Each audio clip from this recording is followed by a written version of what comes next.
Hey, friends, welcome to the Only God podcast, where we share stories only God can write.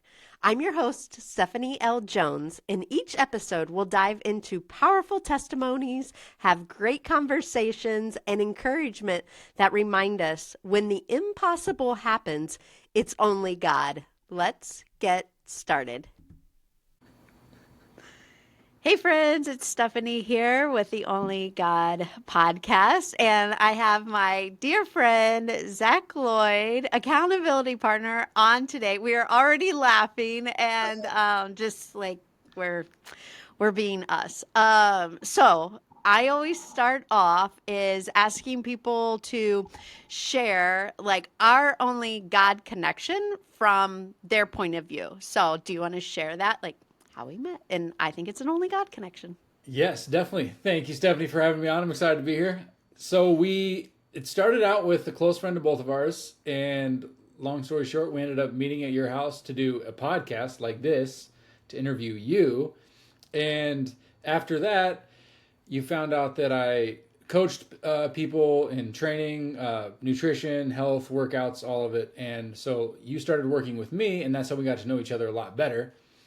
And then you asked me to write out of nowhere, by the way. I know. You asked me to write a excerpt in your book on gratitude. And you didn't guide me in what I was going to say, but I'm assuming based off your experience with me, you knew that I was relatively grateful person, and I tried to be, even though I don't think I'm doing a very good job, but I'm trying to be. And so you had me write something, and when I accepted, and then as I Can was I writing pause it, there? yeah, please. Yeah. So do you want to just tell a little bit like your in sustainability anti diet sustain I can't remember what do you want to just Yeah. explain a little bit like who you are, because that's really how we got to know each other. Besides, like, yeah, you show up at my house, I didn't really know you, we did a podcast, and then I was turning 40 and I'm like, I need to lose some weight, so Yeah, I called you. yeah, yeah. I essentially work with a lot of high achieving individuals that are tired of trading health for success and that need simple, sustainable solutions. So I'm kind of anti-diet. It's not a bodybuilder approach. It's a long-term approach, and thinking in the short run seems to only get people in trouble. And summer's coming, or the next thing is coming, and people will diet.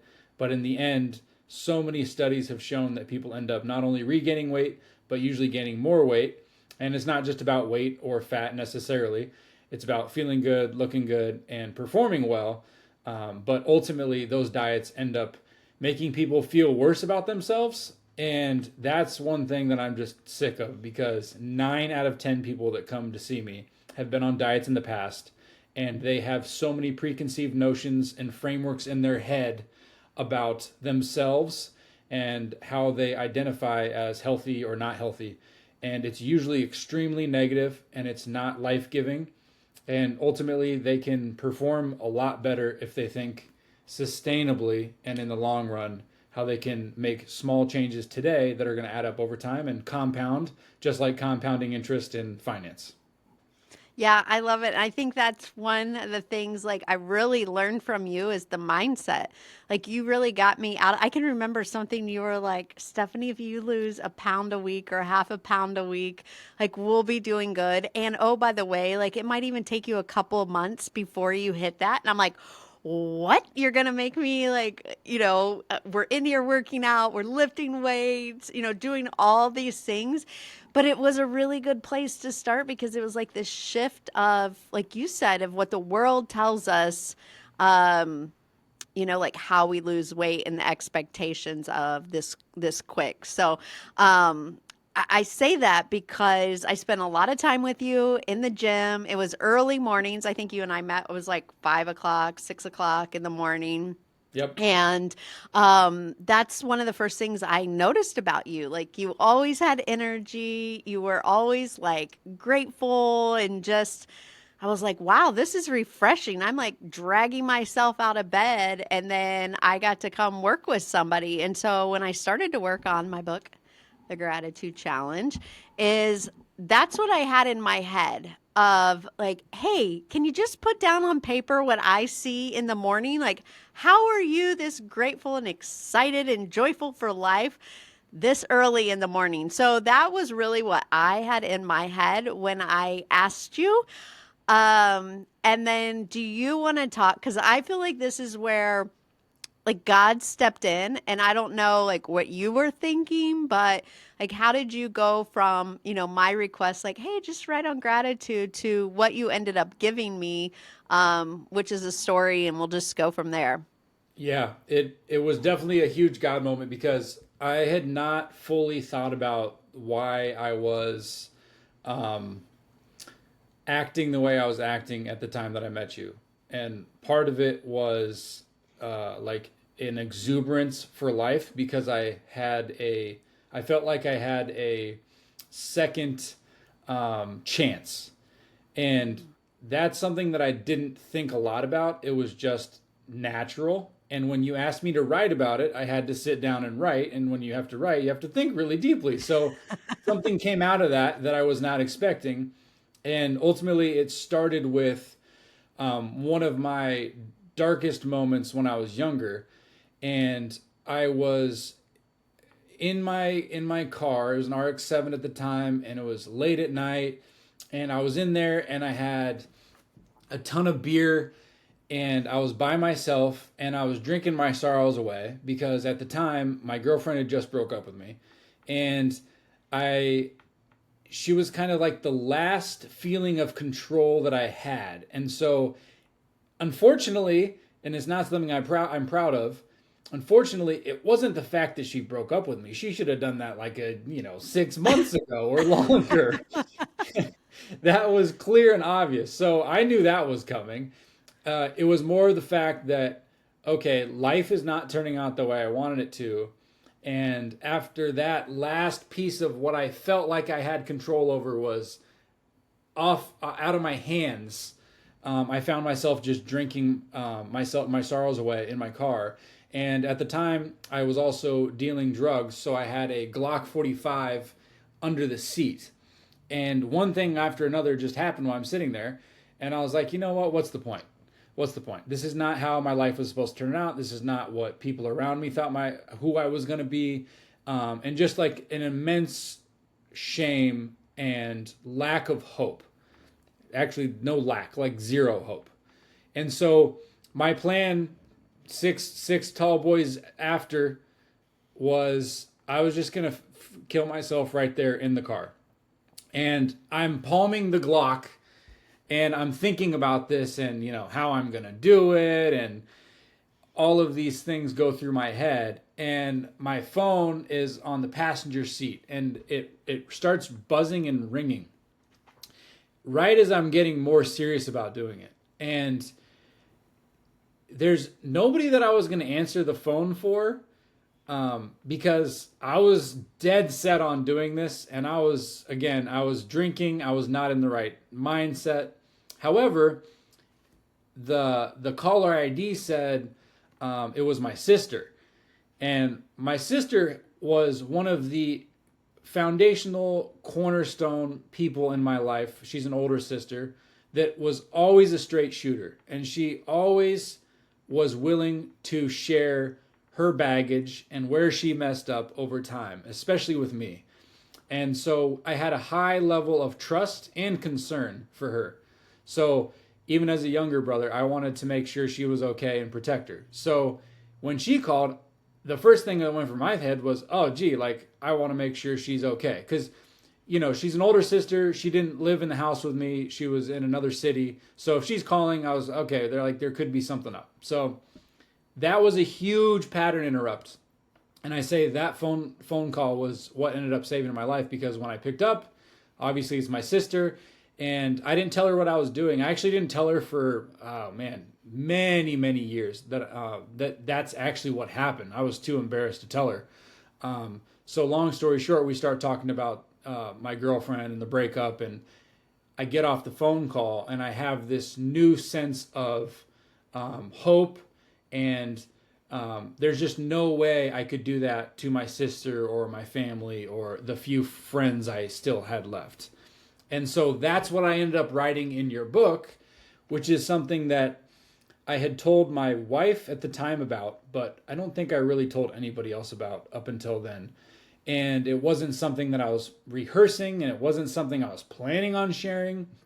Um, but ultimately, it came out while I was writing. And when I get in the flow when I'm writing, it just goes on the paper. So I wasn't in really felt like I was in control. It just came out. And then I was like, oh, whoa.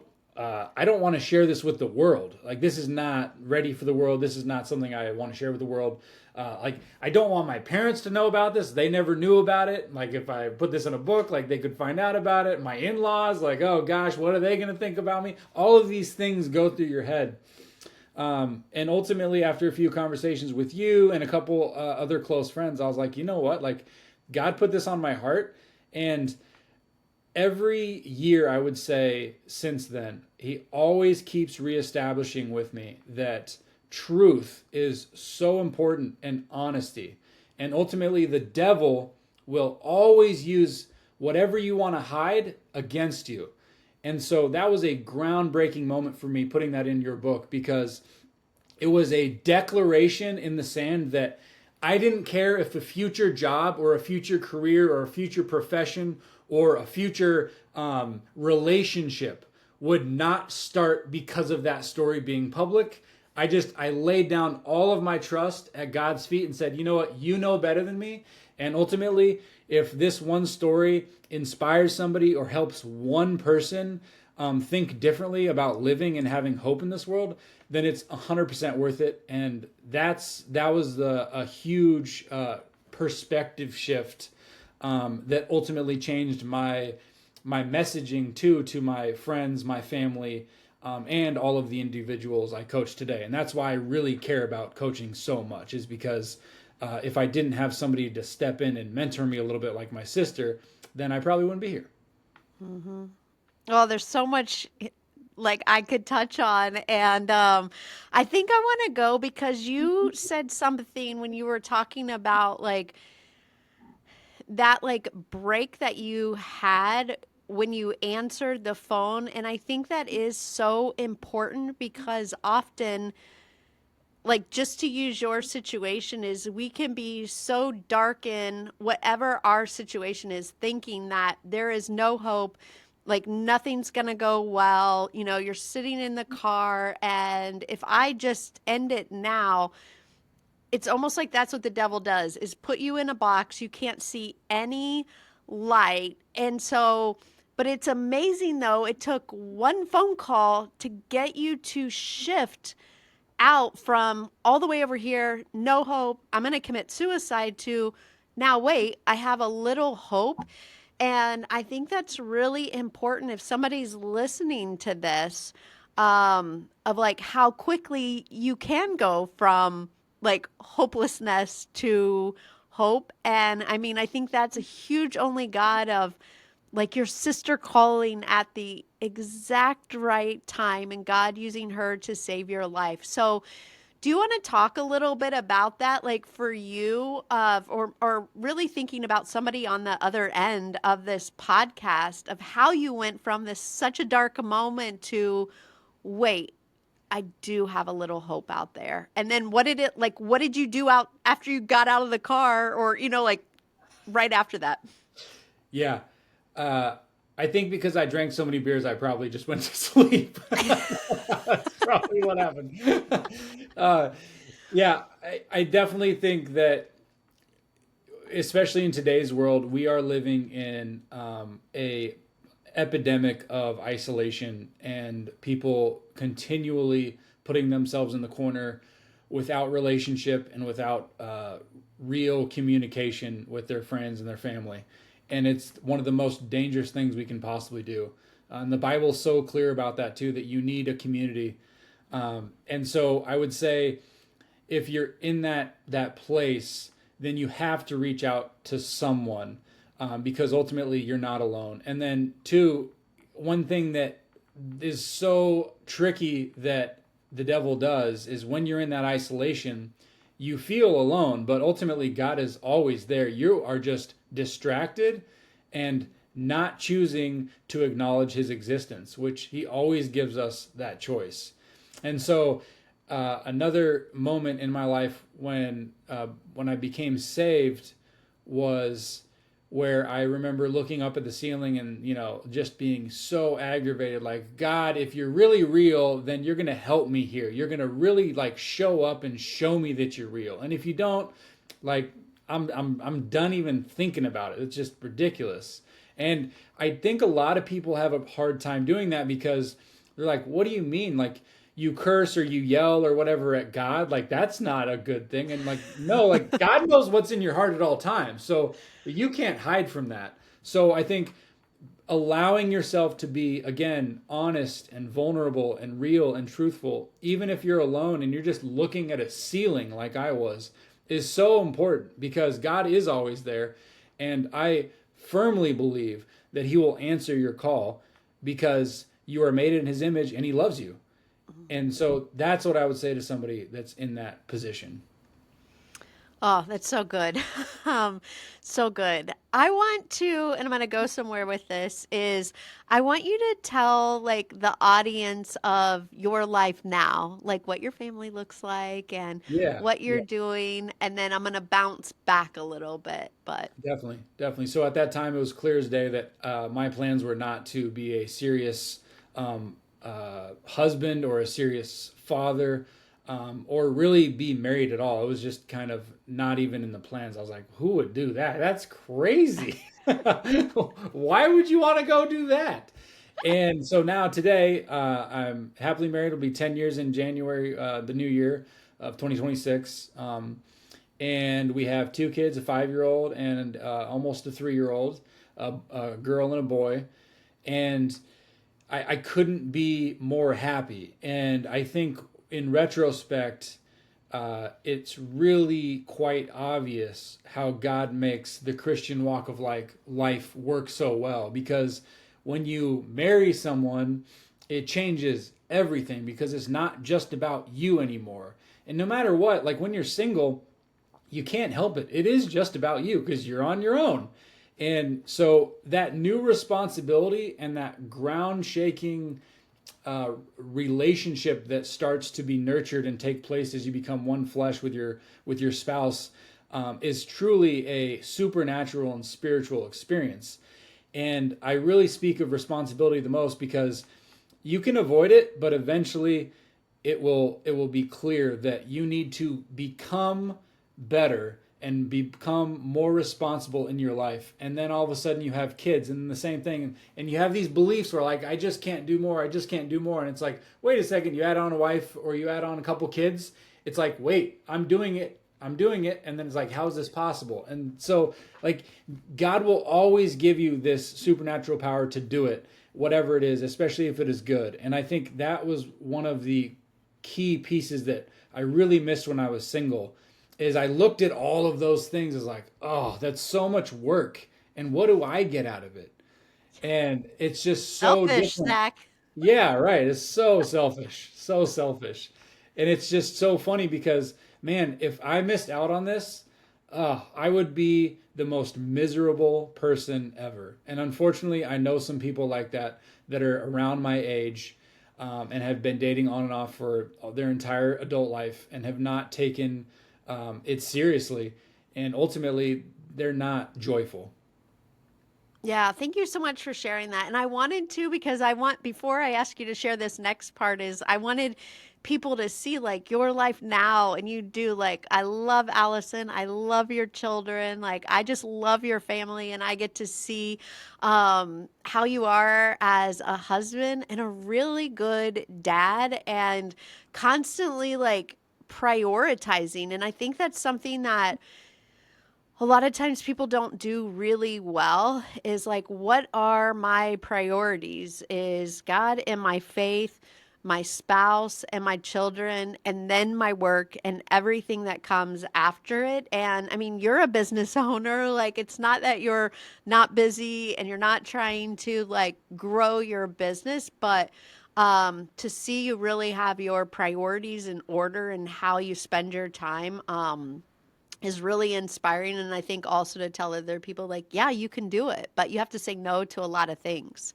Yeah, definitely. Yeah. Um, I want you to bounce back to like your life. I know you just like hit the audience when you talked about like drinking and dealing drugs. They were probably like, "What? What?" Yeah. So can you talk like bounce back a little bit, because I want, if somebody's listening to this, is like, okay, well, look at his life now, and you talked about almost committing suicide, but talk about like where you were in that, of from some of those things that I know about you and the life that you were living, and how it could have went a totally different way. And like God saved you from all that also, but you also had to make choices.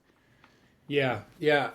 I think it really comes down to a root of when I was younger, I really felt like the world was unfair because I wasn't getting what I wanted. And then I was a victim to the world. And there was countless things I could blame, just like the world is doing now. It's like this politician's fault, or it's this thing that happened in history, like we got off the gold standard and now we're printing money left and right. Like there's a million things we could label and say it's all that, and that's why. But ultimately, and that's, I don't just coach people without movement being a part of it, because movement is what really taught me that I have the power to create and build new things and challenge concepts that I have or frameworks in my mind and see if they're actually true or not true. And it's as simple, it's going to sound so simplistic, but it's really how I learned this. And it was in the gym with some friends. We just kept showing up because that's what you did when you were younger. In my group is like, well, you want bigger muscles so you attract women, like that's good, and hey, you're my friend, so let's go to the gym. And funny enough, through that selfishness of just wanting to look good on the outside but not working on the inside actually changed me on the inside, because after you get into the gym for a while, you realize, well, gee, if I'm going to get better results, I have to put more in. And what does that look like? And you can say it's like you can add more nutrition and sleep, but especially when you're talking about working out with weights and you hit a limit, and let's say you do 10 squats and you're like, well, I kind of want to stop right now, but you can do 11. And what happens when you do 11? Well, you definitely want to stop now because you don't want to really do 12. But what if you just push a little harder and you do 13? And at some point, obviously, you'll physically collapse. But there's a sweet spot between what you did last week and what you can do this week. And it's not always about making every week more and more and more, but that slight change of, wow, I added 5 more pounds or 10 more pounds this week. And 2 weeks ago, there was no way I could have done this. And noticing that showing up consistently and putting effort and work into something can actually create outsized return in the long run.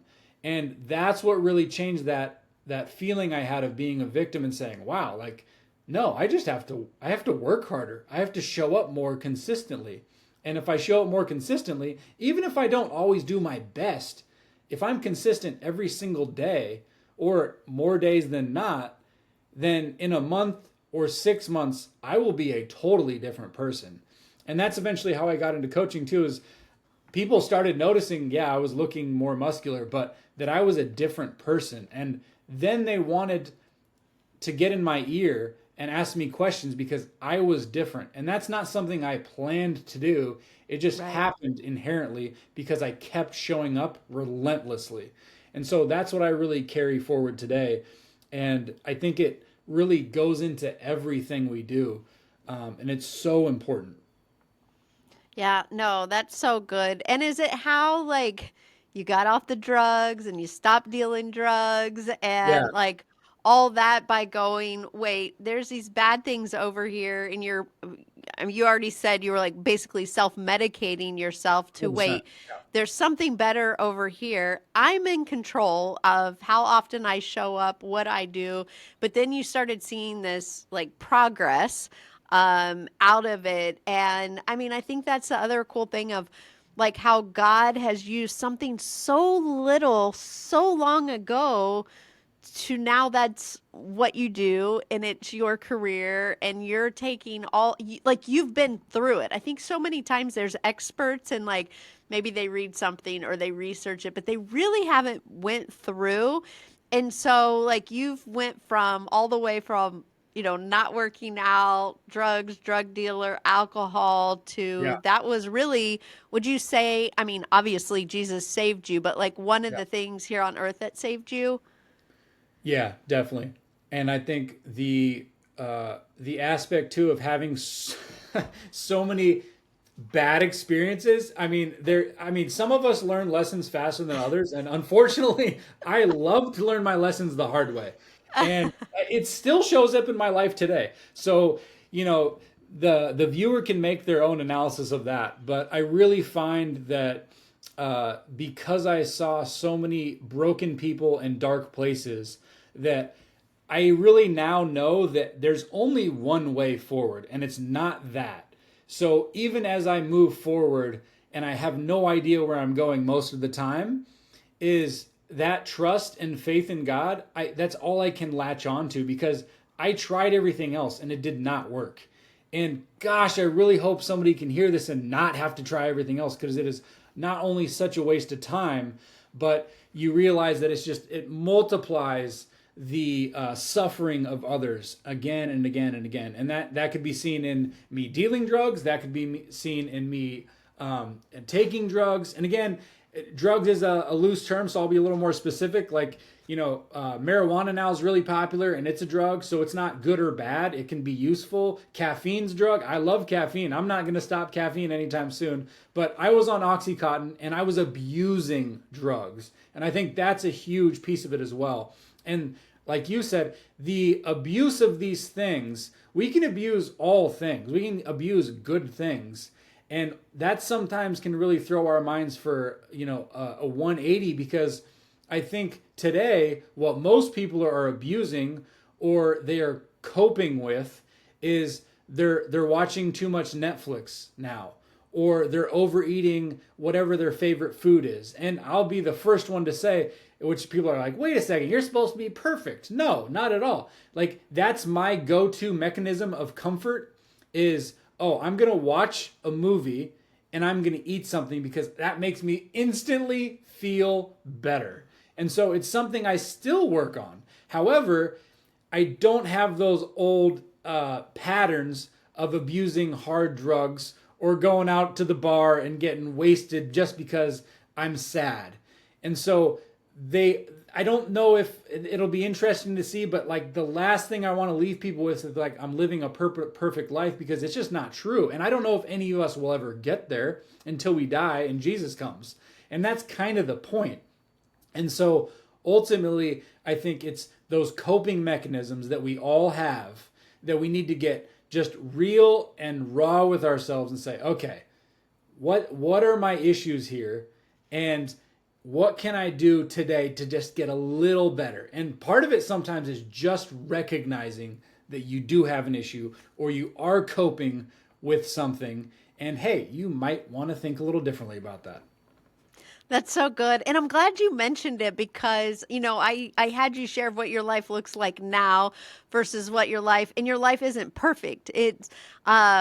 And I mean, and Zach and I are accountability partners, and trust me, we're a hot mess every Monday morning at 10 o'clock. Like, Amen to that. I know, but I think it's too, I want to mention to that is to find somebody.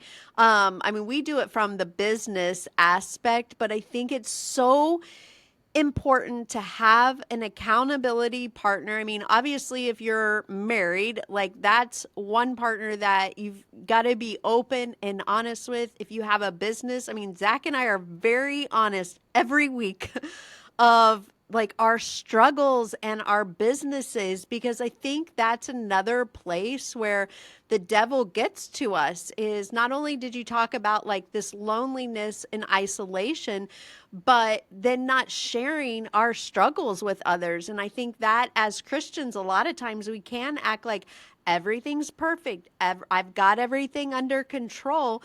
And it's such a relief to like I'm just going to speak business, to walk in and be like, well, I didn't do what I said I was going to do, or I thought I was going to do this and it totally failed. And then it's like you're not carrying this baggage around beating each other up. And I think we're always like, okay, like, how are we going to move forward?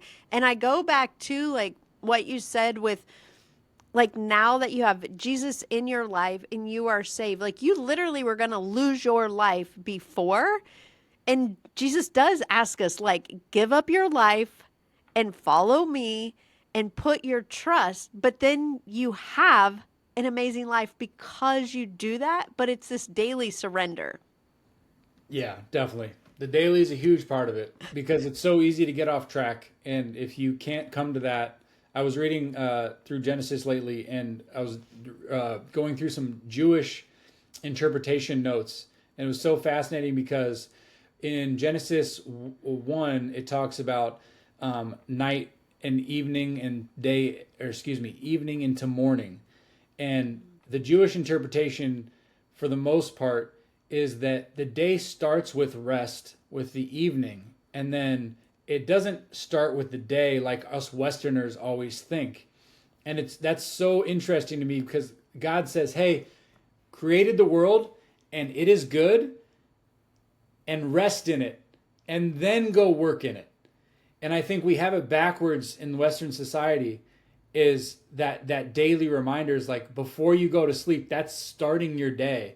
And that is, if you're starting your day and then you go to sleep, it's kind of a funny thing to think about. But what that really is you are fully trusting and hoping in what God has for you, not what you can do by your own efforts.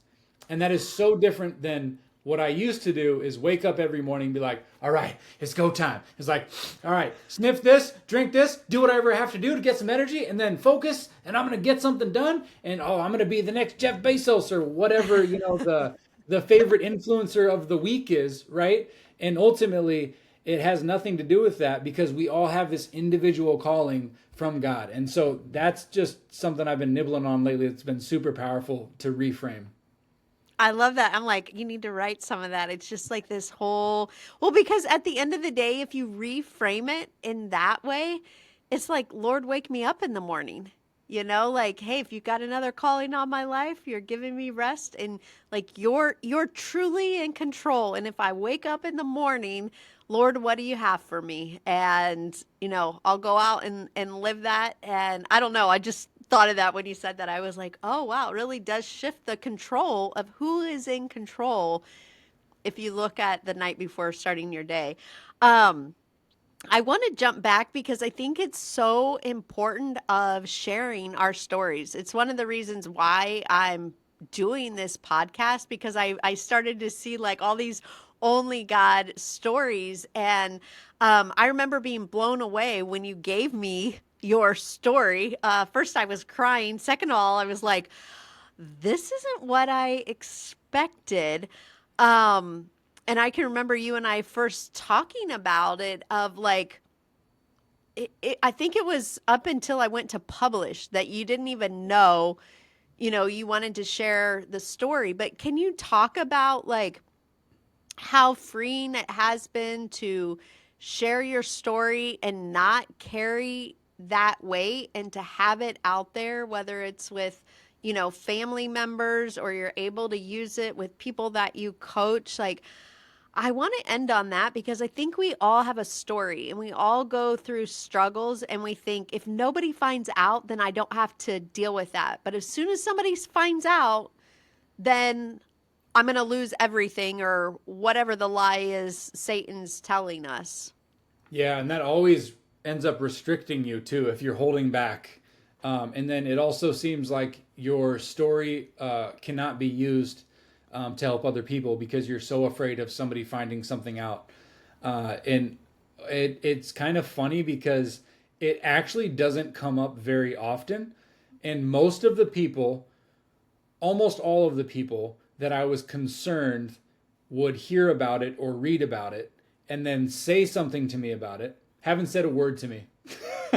And I have been on countless podcasts since that. That was years ago since you published that. Yeah. And it's become even more open.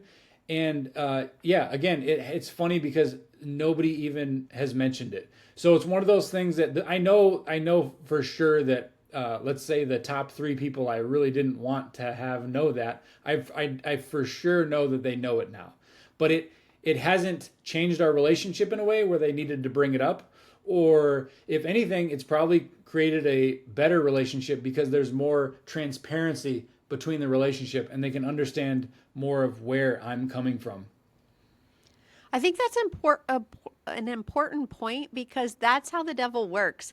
It like tells you the lies of like, hey, you have this story that could really impact somebody. It could change their life. It could say, like, I look at your story and I always feel like, and I know you've told it on podcasts and in the book, like, I always am confident that your story has saved a life. And it's like, no, don't tell that story because, this person's going to think this, or you can use it, or like they're going to use it against you. And it was like none of that came true.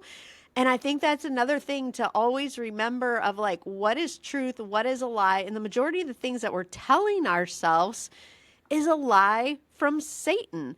And to go, no, I'm not going to let that control me. And if this can help one person, then so be it. I'm going to tell my story. And like you said earlier, like, okay, if I lose this, then so be it. It's important to have that story out there. Um, as we wrap up, I feel like we covered a lot, but is there anything that you're like, I want to get this message out, or any part of your Only God story that you didn't share that you're like, I want to make sure I like end on this with the audience? Yeah, I think that some of the undertones we've really touched on is the underlying decision that we all have to be more transparent and honest in our lives. And it doesn't mean you need to go like me and get on a podcast and share it with the world. But I think God will speak to you through the Holy Spirit, and you will know potentially who you need to talk about, or who you need to talk to, or what you need to share. And actually, only a few months ago, a friend of a friend reached out, and for some reason, they just thought they should call me about their son. And it turns out that their son is about the same age as I was when I was having all of the issues we talked about. And he also, I was like chronically trying to figure out what was wrong with me. And till as of today, I don't believe in any of it. I think the doctors, no offense to doctors, but the system will label you 10 different ways as they can because they're looking for a fix. And not all the time there is a fix. It could be just like what we've talked about today is I wasn't living in the life that God had for me. And so some of those things were, to give a broader example, were major, massive depressive disorder, bipolar, ADHD, all of these things. And ultimately today, I rebuke all of that as being a part of who I am. And maybe I struggled with things at certain times, but I rebuke those being part of who I am and being my identity, because my identity is in Christ and He is perfect. And I can wrestle with a whole bunch of things, but I refuse to take those on as part of my identity, which I think is very important. And this person that called me, their son was struggling with all three of those things and was being labeled, and they were able to give me a call, and then I was able to meet up with him in person. And it was a very awesome experience because if I hadn't voiced those things publicly, I don't think this person would have ended up calling me. And then this their son would have felt even more isolated. And ultimately what it came down to was like, dude, I've been there, man. I've been there. I've had that. Yeah, is this happening? Oh yeah, I had that. And who knows what will come out of that, but it was a Right. beautiful thing, and it is an opportunity that most people would say I was helping someone. No, it was a blessing to me. And so I just share that because I think that's an underlying tone of keep walking and listening for what God has for you, because that was invaluable to me and hopefully invaluable to him. But ultimately, if I didn't step out in faith, I wouldn't have been there for that. I Only love it. God. Only God, only God. Well, Zach, thank you for sharing your only God stories or your only God story with us today. And I look forward to the feedback. Hey, friends, thank you for joining me today on the Only God podcast. I hope today's story encouraged your faith and reminded you that God is still writing our stories each and every day. If you were inspired by this episode, please share, subscribe, and tell a friend. And to stay connected with me and find out about all my books and resources and events, go to shineforwardcreative.com. Have a fabulous day.